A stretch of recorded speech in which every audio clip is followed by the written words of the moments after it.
shared this power, but your need is great. Time is a trillion strands. Everything changes the future. Is it all just a game for you? Yes. So hope that we win. Many of the books in the Animorph series come with random, even interchangeable titles. Except this one. This one's perfect. You could switch the titles of the Encounter and the Predator and they'd make more sense. You could switch the titles of the Secret, the Unknown, and the Hidden and they'd be just as arbitrary. There is no prophecy. Man, poor Cassie. But you know one that works? The Stranger. Who is the titular Stranger? The Ellimist, you might say naively, and I'm sure there's at least one of you who said Billy Joel, in which case you're wrong, but that's funny. But back to this guy. Here's the thing. I don't think it's him. I think it's this person, the original nameless 7th Animorph. Suddenly I knew. This wasn't in the script, was it? This wasn't supposed to happen. Something has changed. It's Axe, isn't it? You said 6 humans before. That's what you expected to find. That's what Rachel told you would happen. But the future has changed, hasn't it? Something is different. In Book 7, The Stranger, the Animorphs have their first meeting with the Ellimist, basically the series version of Q from Star Trek, but cosplaying as the taller half of the Council of Elrond. Ellimist takes the Animorphs on a journey to the future, a future in which the Animorphs lose. The landscape is ruined, the sky is green, the mall is full of cannibalistic, mindless insects, they have free and reliable public transportation. He just won't stop with the social commentary. And then our protagonist, Rachel, meets her future self, and a future version of the main antagonist, Visser 3. The arrival of the past Animorphs was expected, because future Rachel remembers this event from her own past. The Visser delivers a gloating, semi-rehearsed speech, which I find hilarious, but he slips up and mentions capturing 6 humans. Future Rachel's body language betrays her unease as well. Axe shouldn't be there, and someone else is missing. The standoff is about to turn violent when suddenly the trip ends. The Ellimist has returned the Animorphs, our Animorphs, to their own present. The Stranger, with its debut of the iconic grizzly bear morph, the Animorphs' first real victory, first time travel, and introduction of basically God as a character, is one of the more memorable books in the series. But the whole secret 6th human thing is like one paragraph, and you'd be forgiven if you completely memory hold it. I did. It didn't make it into the TV adaptation. Plenty of Animorphs plot threads, especially in the first half of the series, take 5 to 10 books to become fully realized, but just as many get dropped, and this is one of the latter. Or so it seems. See, this is media analysis on the internet. You know the rules, and so do I. We're going to assume every detail is intentional and take everything at face value. This leads us to an inevitable question. Can we guess who it was? We have a wide list of suspects. Was it one of the Baron siblings? A parent? Did David transfer schools early in this universe? Was it you, of Alternamorphs fame? Have your deepest suspicions and lingering guilt been correct, and it really was because of you all along? We could spend hours going on a speculative deep dive of every possible it was Melissa Chapman. Here's what we know. We need to get a 6th person into the construction site. Tobias still becomes a Nothlet and is eaten with barbecue sauce. That detail did make it into the show. The Animorphs meet the Ellimist and visit their own future under similar circumstances, but when this happens, Axe is not with them. Note the wording. The Kandrona atop the EGS tower is never destroyed, and ultimately, they're captured alive and infested. We already have a short-lived timeline that has Melissa in Rachel's place, the opening chapter of Megamorphs 3, in the deeply unsettling fascist universe. The swap-out is so direct that in this reality, Tobias even has romantic feelings for Melissa, which I will not be exploring. But trading Melissa for Rachel still results in a 5-human team plus Axe. How do we get to 6 humans, but no Axe? And why does this configuration result in a loss? Obviously, we have to speculate, but I have guidelines. I'm not just outlining an AU fanfic according to what I like. Instead, I'm taking the premise of the first several books adding Melissa to the team, and letting the scenario play out with minimal interference. It's a practice inspired by how Tooman plays games, and he's no stranger. He sure did lose a lot, though. Let's review the events of the invasion, with Melissa added. They meet up at the mall in a standard 3x2 Brady Bunch configuration. As to why Melissa is at the mall in the first place, I have an explanation, but we're not ready for that yet. The kids take a shortcut home through the abandoned construction site, and we all know what happens there. We immediately run into an amusing, if inconsequential, logistics problem. A cube has 6 sides, and with Elfangor holding it, we need to get 7 hands on it. Someone's got to double up. Marco makes a joke about it. The kids have to run for their lives after Jake gives away their position by yelling as Elfangor is killed. I hate the way the TV show reassigns this to Rachel. No! Once they realize they've been seen, Jake draws aggro because he deserves it, and Rachel helps in her first instance of impulsive and possibly unnecessary bravery. I'm not concerned about Melissa getting away, since one of the few definite things we know about her character is that of the 6, she's the only gifted athlete. Like the others, Melissa instinctively knows not to mention anything to her parents, and boy is that a good thing. Every Animorph who happens to own a pet uses it as their first morph within 24 hours of the construction site, and Melissa has Fluffer McKitty, so that happens. The next afternoon, at Cassie's farm, they hold an informal vote as to whether or not they should actually get involved. Marco is a hard pass. Rachel and Tobias, an enthusiastic yes. Cassie's position is, it's a big decision, we should wait, for which Jake is grateful. He defers as well, leaving them without a majority opinion. If I could be meta for a second, this outcome feels a little contrived, and I can feel the writers being backed into a corner. Cassie being indecisive is definitely in character, but we know she ultimately has to lean yes. Her voting no would not be true to the character. But she can't vote yes in this scene, because then they'd have a majority opinion before Jake even does anything. You don't want to undermine your protagonist like that. At this point, the story wants Jake to vote no. Refusing the call is a basic part of the hero's journey arc. I'm not going to Alderaan. Wait. No way. This is crazy. Don't play basketball anymore. That's it, I'm not going.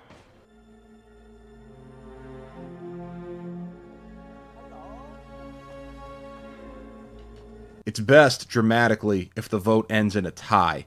With an odd number of people, that can only happen if one person abstains. But if the abstention is anyone other than Jake, once again, they become the most important vote, and Jake is diminished in his own book. So this weird outcome where both Jake and someone else refuse to vote is the only way you can end on a note of uncertainty and preserve Jake's ability to influence the outcome.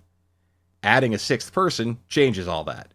Melissa is more reserved than the others, which is not the same as being less brave or less principled. But Melissa's parents are strict, and her whereabouts at school and home are subject to increased scrutiny. She'll have a difficult time sneaking away for any real mission. She votes no, along with Marco. Now, you can only get to a majority if 4 people vote yes. Cassie votes yes, Jake votes no. We have an extra layer of irony here. Although they don't know it yet, the 3 no votes are also the 3 who have close family members as controllers. We continue as in the book. Jake and Marco play video games, and Marco makes his fateful accusation about Tom. The resulting sharing stakeout happens, with Melissa attending the meeting as a non-member at her father's direction. Jake's discovery that his brother Tom and Melissa's dad are both controllers hits hard, immediately shifting the balance strongly in favor of, we fight. Not important, but I feel like we should assign Melissa a battle morph, and it can only be a lion. Yes, it's a little on the nose. I mean, in the default list of dangerous predators, it's the first one, and yet in the books, none of the main cast ever morphs one, but it keeps popping up on the periphery. The lion is David's battle morph, and James's battle morph, which is even commented on in the text. In the TV show, it was Rachel's battle morph, which made it to the cover of one of the video games, and this is my favorite. On the dust jacket to the Hork-Bajir Chronicles, Catherine herself is pictured morphing a lion. You can fill in the details yourself about how exactly she acquires it. My preferred idea is that rather than going to the gardens with everyone else, the night she learns about her father, She goes rogue and acquires something with wings from Cassie's barn and uses the method Rachel uses to get her grizzly by flying in and out of the gardens after hours. Of course, one extra battle morph does nothing to level the power imbalance in the Yeerk pool.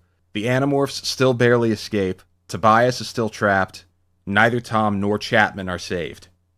Although adding Melissa to the invasion changes up the team dynamic slightly, it barely affects the plot at all. But the visitor would be completely different. There's no need to sneak Rachel into the Chapman house anymore, although spying on Chapman for information is an obvious idea that would occur to the team early on, and Melissa can already morph her cat. This spares Rachel the horror of the shrew morph. The subsequent discovery that Melissa's mother is a controller as well has a real impact now. Melissa may or may not be captured and need rescuing, but the end result is the same. They learn a bit about the sharing, and about how badly Visser 3 wants the Andalite bandits apprehended, but nothing of greater strategic significance, at least for now. However, unlike in The Visitor, the prospect of getting useful information out of either Chapman parent still seems viable, especially with Melissa on the inside. Much like Jake monitoring Tom, this becomes Melissa's go-to action whenever they don't have anything else planned. The next 2 books proceed largely as normal.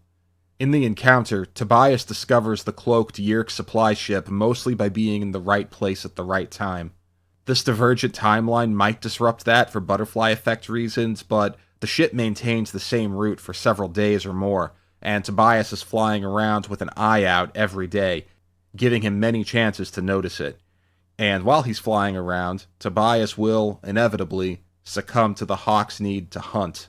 Assuming that happens on the same day, Melissa witnesses Tobias's breakdown at the mall. The book actually mentions Melissa being at the gymnastics show with Rachel, as you'd expect, so she saw it even in the main timeline, but now she knows what it means. Tobias still goes wild for a few days, and still solos the truck ship. By the way, I'm just declaring that Melissa's Bird of Prey morph is a Swainson talk, and this has no plot effect whatsoever. It's just my favorite raptor, and nobody ever morphs one. And the whole reason I have a favorite raptor is because I read these books as a kid. There's no chance I can draw that, though, so... That's a Swainson talk, trust me. Axe has been causally isolated from the goings-on so far, and Tobias and Cassie still hear his distress calls on schedule. 5 dolphins rescue Axe instead of 4. Axe's human morph will be different because it now has a 5th donor, and for whatever it's worth, it's now majority female. Not that he'll be using it much, because Axe wants to go home. This is the whole inciting event for the Predator. That's how early series Axe responds to these humans who saved his life at great risk to their own. Man, at least TV Axe had the decency to wait until after they blew up the Yeerk pool to try to go home. I didn't review the last 2 books in depth because not much changes by adding Melissa. However, her presence in The Predator presents an opportunity. To review, Axe's plan involves building an improvised Z-Space communicator, using it to lure a Yeerk fighter to the ground with a fake distress signal, and overwhelming the fighter's small crew. While agreeing to help out on this mission, Marco privately informs Jake that after this, he's done too. He's planning on quitting after this mission. Jake and Marco bring Axe to the mall. Turns out, Axe can build the chassis for his communicator with off-the-shelf parts from Radio Shack. However, they can only get the coveted Z-Space transponder from a working Yeerk communicator. While successfully obtaining the simpler components, Axe also encounters food for the first time and freaks out, blowing his cover, and a Three Stooges sequence ensues. To steal the Z-Space transponder, the book has the Animorphs sneaking back into the Chapman's house because they know he has a standing nightly Zoom meeting with Visser 3. They sneak in using Antmorphs, and the experience of merely being ants is the most traumatic thing that's happened to the Animorphs so far. With Melissa on the team, this phase of the plan is no longer needed. She can just take the thing. Actually, the idea that the guys taking a trip to the store spirals into a near-fatal disaster, meanwhile the girls lifting a piece of alien tech happens smoothly off-page, that seems like a detail that might just happen in a real Animorphs book. In the book, they sneak into Chapman's on a Monday night, and then wait for the next weekend so the Animorphs can give Axe backup. Things do not go well. Axe's distress call uses an older code which doesn't check out, so rather than steal a small Yeerk shuttle, the Animorphs are instead met by an entire legion of Visser 3's best troops, and taken as prisoners aboard the Yeerk space station in orbit, where we meet the main antagonist's boss, and our protagonist has an emotional confrontation with an estranged parent. They're only able to escape when the two bad guys betray each other. If this plot sounds familiar to you, it's because it's actually inspired by a movie. Independence Day. It was a huge deal in 1996. Sorry, I've wanted to do that bit for an embarrassingly long time. In this alternate version of the story, they don't have to wait a week. Melissa gets the transponder without incident the same day the guys go to the mall. Her past several weeks of sleuthing have given her insight into how Chapman sets the frequency. This, combined with Axe not reeling from the recent ant trauma, means he's in a clearer headspace when he sends the distress call. If you're hearing this sentence, it means I managed to finish this project before the graphic novel of The Predator came out, which really would have helped with the visuals, so I hope you've been enjoying this cover art. The Animorphs easily overpower the Bugfighter's crew of 2, and wave goodbye to Axe. And that's why we don't have Axe in the Ellimist's cautionary future. He isn't dead, he just went home. Without being captured and taken aboard the pool ship, Marco never sees Visser 1. Without the knowledge that his mother is still alive, Marco makes good on his word and quits. The way he sees it, Axe will return to his homeworld a hero, and might have enough pull now to get the Andalites to step on it. Waiting for the Andalites is actually a viable plan now, and the Animorphs did their part. Jake reluctantly accepts on the condition that Marco doesn't morph, and Marco is all too happy to oblige. Meanwhile, the remaining Animorphs have one small consolation. Axe left behind a working Z-Space communicator. They can't transmit without running the risk of being caught, but like any radio, it can listen in. If this sounds like a stretch, there's precedent for this strategy all the way from book 45. As we close the first narration cycle, the Animorphs are actually doing a little better than their canonical counterparts. And even though we know they're doomed to lose, we can continue this streak just a little bit longer. Jake's motivation to spy on Tom is even stronger as we head into what would be the capture. Jake learns about the plan to use the hospital as an infestation center. This leads to a stakeout at a Yeerk meeting where they learn the finer points of the plan. Removing Marco and Axe and adding Melissa doesn't change much. In the book, they use Marco's apartment to practice the cockroach morphs, but I don't think that's going to be very important. Surprisingly, Axe's absence during the hospital mission is a big help. In the book, they discover 100 or so Trojan Yeerks being stored in a tepid jacuzzi. Jake solicits Axe's opinion on the effectiveness of starting the jets and heaters as a means of killing the Yeerks. Without Axe there, Jake just tries it, starting the process slightly earlier. At this point in the book, some controllers burst in, completely overlook Cassie's wolf morph, and see Axe, unmorphed, standing in the middle of the room. The controllers scream, "Andalite!" as per custom, and start blasting out of pure reflex. A bullet ricochets, grazing Jake in the head, causing him to fall into the tub, which results in him being infested, and that dominates the rest of the plot and gives the book its title. Now, these same controllers see Jake and 2 wolves, but no Andalite. This slight moment of confusion makes a huge difference. The Animorphs still have to fight their way out, but the slightly different timing means the magic bullet ricochet probably doesn't happen. Jake is never infested, never learns about Tom's first Yeerk, never sees Krayak. They just kill a bunch of Yeerks, have a quick skirmish, and are home in time for dinner. This stuff is on my top 10 food list. This works out so much better for them, not because Melissa is there, but because Axe isn't. This is the best it's gonna get. We've hardly made Melissa overpowered. In fact, her contributions have been pretty modest so far. And yet, their worst morphing experiences and close calls with being captured have all been dodged. The Animorphs are better off emotionally, and far worse off strategically, as we're about to see. We've now come back around to the Stranger. This book features the team's second attempt at a Yeerk pool mission. Now that can't happen. The team has been cut off from the Yeerk pool ever since the entrance in the school was sealed between the first and second book. In the interim between the capture and the Stranger, Marco and Tobias work together and find an alternate entrance at the mall. Rachel's narration comments that Marco has been working with a newfound zeal. This is a nice bit of continuity since readers know it's because of the Visser 1 reveal, but Rachel doesn't know that yet. Now, even if Marco hadn't quit, he's lacking the added motivation. And it's very important that the Animorphs don't go to the Yeerk pool right now, because assuming the mission goes sideways as in the book, causing the Ellimist to stop time and introduce himself, it can no longer have the desired effect. In the scene where the Animorphs first meet the Ellimist is monologuing about the beauty of life on Earth or whatever, leaving his audience to loiter around a time-frozen Yeerk pool. And that's when Rachel notices against a far wall a row of drop shafts, basically psychic elevators. Rachel realizes if they make a beeline for the drop shafts, they might just escape. She recognizes the drop shafts for what they are in the first place because she used them on the pool ship. But the Animorphs haven't been to the pool ship. Axe would have recognized the drop shafts regardless, but he's not here.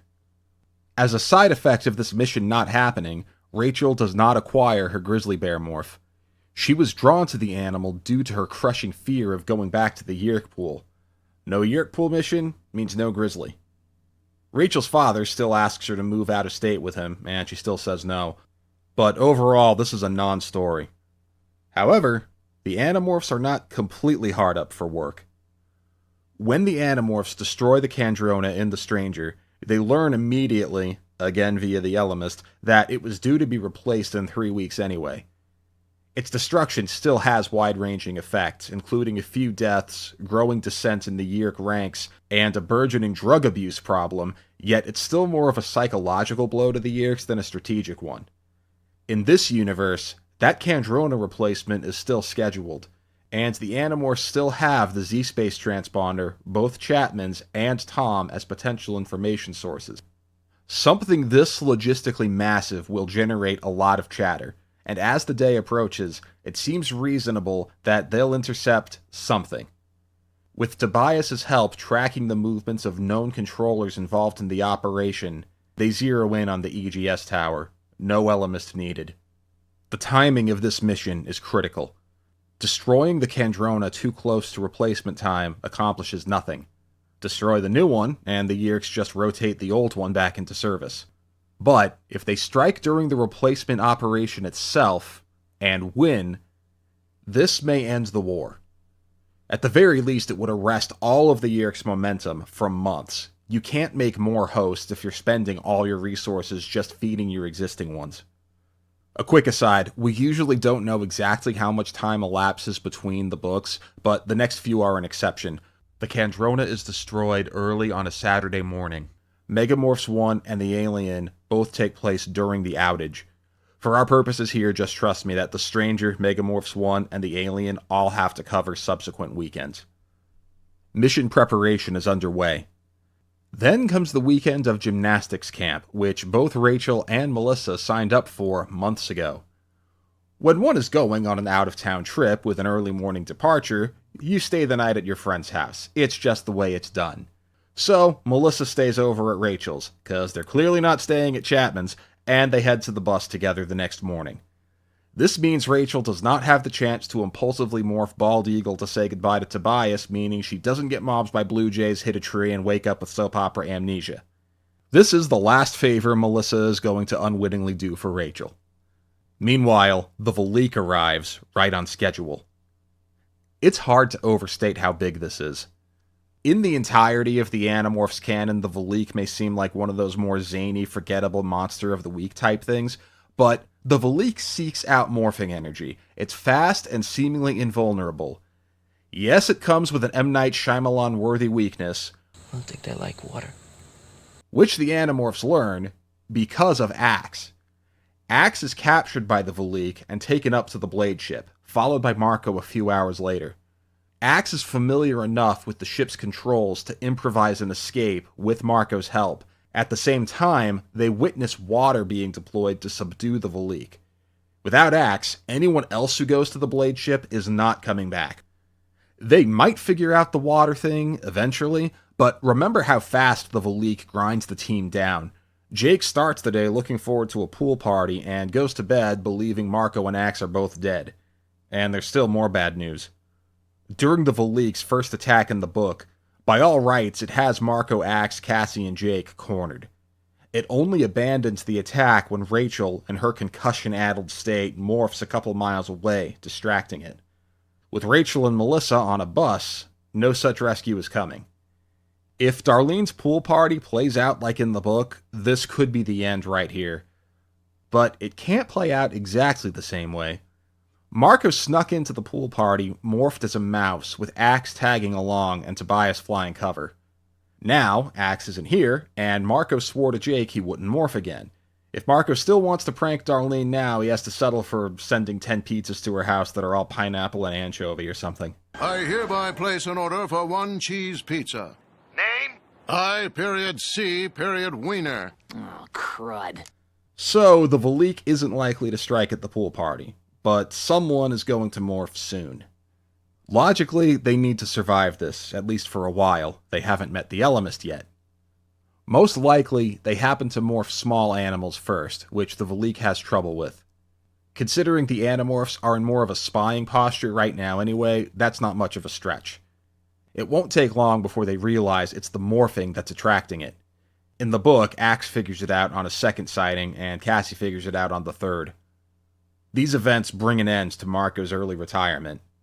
Maybe Marco could be okay with his friends choosing to head off on a fatal mission, but no version of Marco will sit idly by while his friends are hunted. Not that Marco can do a whole lot. He does phone the camp, and gets across in his own subtle way that the girls really shouldn't morph. Hey, I just wanted to let you know that things are going to pieces here, and whatever you do, don't ever change. Everyone's alive for now, but paralyzed, and the Kandrona clock is ticking. It's Cassie, or maybe Marco, who realizes their next move. The Veleek can make short work of houses, cars, and trees, but they can't move through rock. In the ultimate irony, they realize the Yeerk pool is now the safest place to launch an attack, but they still need a way in. With nothing better to do, Tobias in the sky and the other 5 doing groundwork find an entrance soon enough. Rachel really wishes she had that grizzly morph right now, but without the ability to use a bird morph to get close to it, that's not happening. The plan keeps them safe from the Veleek. Unfortunately, they're not safe from the garrison of Hork-Bajir stationed underground. Now they meet the Ellimist. This altered timeline forces the Ellimist's hand a bit. In the book, the Animorphs meet the Ellimist twice. The first time he merely stops time and talks to them. The second time is when he takes them to the future.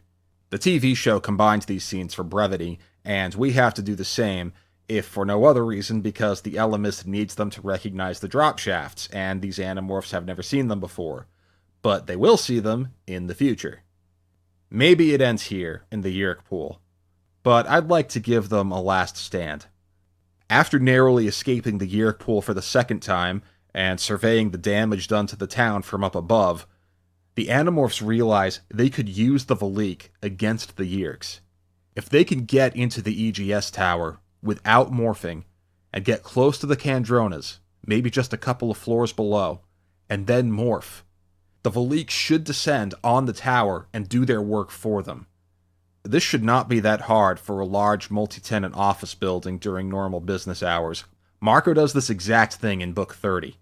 If it turns out the Yeerks have some kind of self-destruct option for the Veleek, that works too. The Animorphs just pivot to battle morphs and assault the Kandronas directly. It's really a brilliant plan. It doesn't work. I'll leave to you as an exercise to figure out exactly how it goes wrong. One of my favorite ideas is it's something as ironic as a thunderstorm, which prevents the Veleek from attacking and the Animorphs never even figure out why. If you prefer to tie it into the original book, it could be a logistical problem like Rachel's elephant morph causes a floor to cave in. A grizzly really would have fared far better. Or, for the sake of poetic symmetry, it could have something to do with the odd morph out, Melissa herself. Maybe Chapman is involved in the replacement operation, and he and Melissa have a Butch and Vince Vega moment in the lobby. And then Chapman grits his teeth and says, "I knew she was lying." Wait, he left that in? Seriously? And then Chapman says, "They're toast." Hey, Scriptorin, you hear me? Yeah, this is Editorin. Listen, man, you know I'm a huge fan of your work, but these ones just aren't working. What do you mean, what do you mean? Listen to this. And then Chapman says, "Well, it looks like the cat's out of the bag." You didn't write that. Wait, you mean he's improving? Again? My favorite part is when he stares directly into the camera and says, "It's morphin' time." We told him not to do that. Turns out her father, the inventor of toaster cereal. Narratorin. We Kandrona. Narratorin, I know you hear me. Stranger things have happened. No, I don't want to talk to him. That guy's a jerk. You know I hate when you do that. I know. I'm sorry. Listen, what if we get you a mechanical keyboard? I'll do my best. And then Jake says, "Sorry, Thank you. I really appreciate it." If all this sounds over the top, keep in mind it was Pulp Fiction after all. Why is he so hung up on that? He doesn't even like that movie. And the Mother Tomato says, "Catch up." And then the Hork-Bajir turns him into scrambled eggs, but with only one G, because it's the EGS tower, you know? And the last thing that goes through her mind is a slug. But not the Yerk kind. In any case, this is as far as they go. If you'll indulge me in a little epilogue, I want to talk about repeated themes from the authors and how it seems to tie into the way the Ellimist was written. This is where I need to talk about some late series spoilers. Skip to the next chapter if you don't want to hear this part. I referred to the 6th human Animorph as a dropped idea, but one extra person on the team is a theme K.A. kept returning to, especially in the books that they wrote themselves after transitioning to ghostwriters. In fact, post-transition, every single Animorphs book that K.A. wrote involves either the conflict between the Ellimist and Krayak or features a 7th team member, and often both. In Megamorphs 3, we see Melissa as an Animorph for one chapter. The Drode, acting on Krayak's behalf, has a cameo. In Megamorphs 4, we learn the Animorphs were hand-picked, because this is a sci-fi epic and also a superhero story, and nobody can be an ordinary person in an extraordinary situation. No, they all have to be chosen ones. I love Animorphs, but it's tropey as hell. The Drode figures out why Tobias, Axe, Cassie, and Marco were picked. He doesn't say anything about Jake or Rachel. Half a year later, the Ellimist Chronicles came out. In the epilogue, the Ellimist is talking to a dying Animorph. We don't know who it is. The text even carefully avoids gendered pronouns. It's Rachel. Rachel dies. If you've listened to this far, you probably already knew that. The Ellimist tells the unknown Animorph that their presence was unintended when he conspired to bring the group together, even going full Bob Ross and calling it a happy accident. Compare this to the end of Megamorphs 4. We know it must be Jake or Rachel, but clearly Jake has a personal connection to the fight. It's Tom. And that gets even more clear once it's apparent that Tom will factor directly into the endgame. Knowing that K.A. wrote the Ellimist to pick his champions based on personal connections, and knowing that Rachel didn't fit the criteria, even in their own mind, the idea so easily arises that the Ellimist's first choice was the Megamorphs 3 team.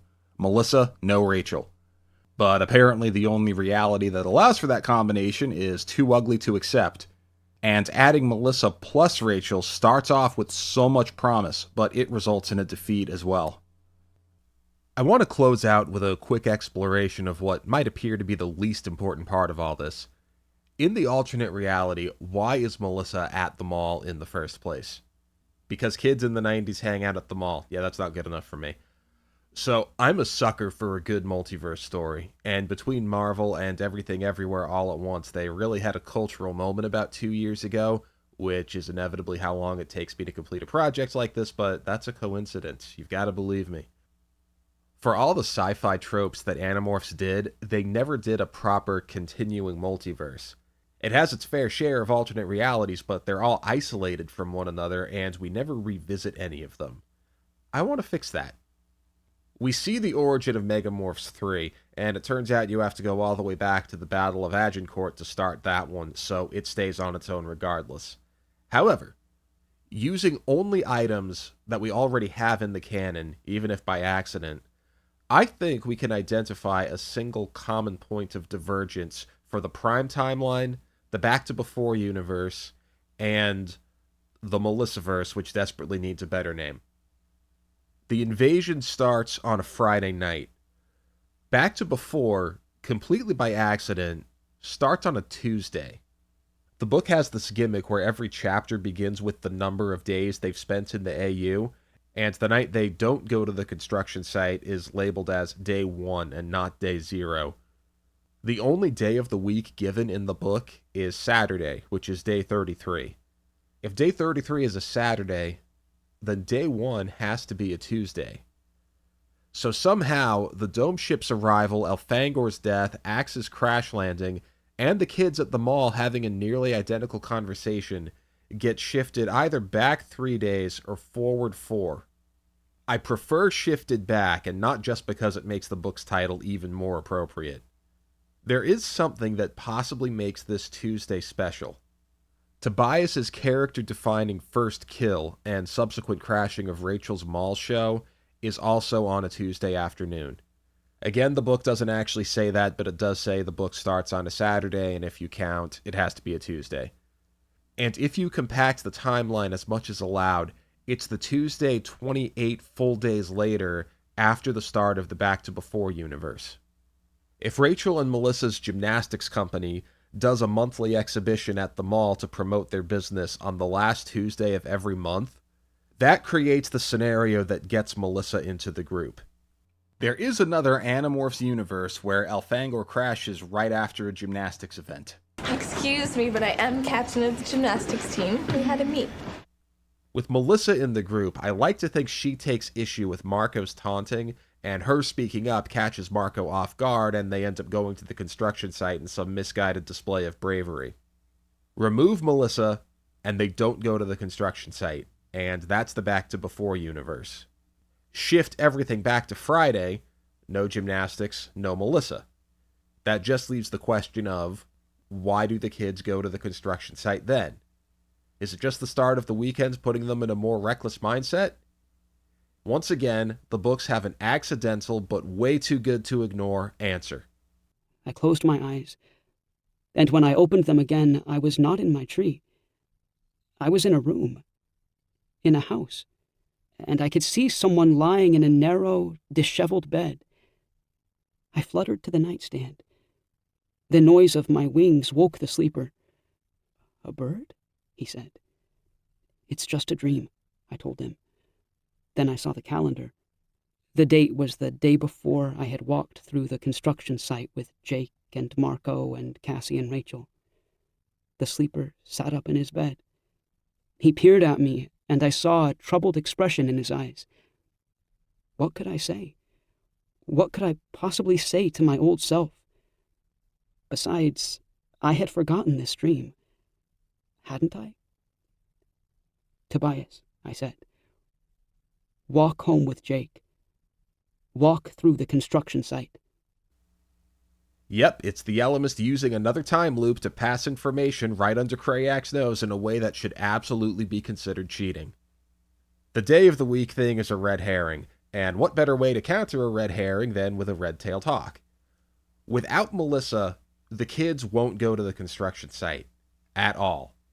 Unless someone else in the group, in this case the other shy kid who's just tagging along, speaks up in her place. They go on Friday because Tobias incepted himself into going by appearing to him in a forgotten vision on Thursday night.